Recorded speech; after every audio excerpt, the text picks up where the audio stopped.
ক্রমশ অবনতি ঘটেছে সোনামুড়া মহকুমার বন্যা পরিস্থিতি। গোমতী নদীর পাড়ে বসবাসকারী পরিবারগুলোকে নিরাপদ আশ্রয়ে পৌঁছে দিতে মহকুমার প্রশাসনের বিপর্যয় মোকাবিলা বাহিনী। যদিও মঙ্গলবার রাত থেকেই বিভিন্ন এলাকায় প্রশাসনের তরফ থেকে সতর্কতা জারি করা হয়, কোথাও কোথাও এলাকার মানুষ ঐক্যবদ্ধভাবে গভীর রাত পর্যন্ত নিজেদের সবজির ক্ষেতগুলি রক্ষা করার চেষ্টা জারি রেখেছিল, কিন্তু শেষ রক্ষা আর হয়নি। ডুম্বুরের বাঁধ ছাড়ার পরেই গোমতী নদীর জলের স্তর বিপদসীমার উপর দিয়ে বইতে থাকে। সকালে তা অনেকটাই আয়ত্তের বাইরে চলে যায়। সম্পূর্ণ বিষয়টিকে নিজের হাতে উপস্থিত থেকে তদারকি করেছেন সোনামুড়ার মহকুমার শাসক।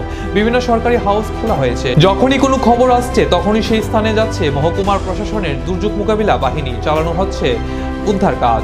পরিস্থিতি মোকাবিলার সম্পূর্ণরূপে তৈরি মহকুমার প্রশাসন, এমনটাই জানিয়েছেন সোনামুড়া মহকুমার শাসক অরূপ দেব।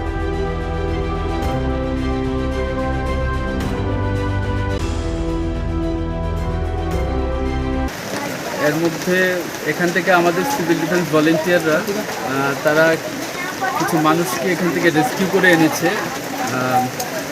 তারা আটকে গেছিল, কারণ সকাল থেকে যে বৃষ্টিটা আসছে তার দরুন হঠাৎ করে নদীর স্রোতের মানে তার গতি বৃদ্ধি পায় এবং ফ্লাডটাও প্রসারিত হয় এবং এখন দেখা যাচ্ছে যে হেভিটেশনের মধ্যে ঢুকে গেছে।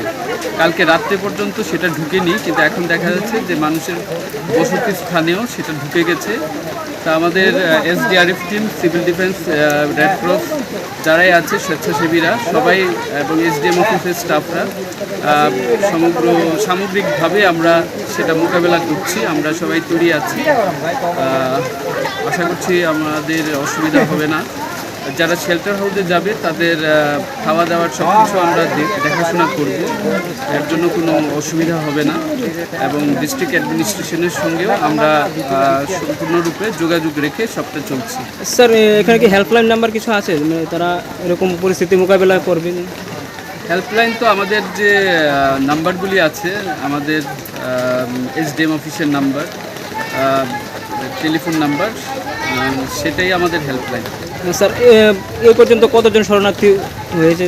এখন পর্যন্ত আমাদের যে শেল্টার হাউস হয়েছে মেলাঘরের যে পচারমার ঘাট, ওইখানে ওই সংলগ্ন একটা মাদ্রাসাতে একটা শেল্টার হাউস হয়েছে।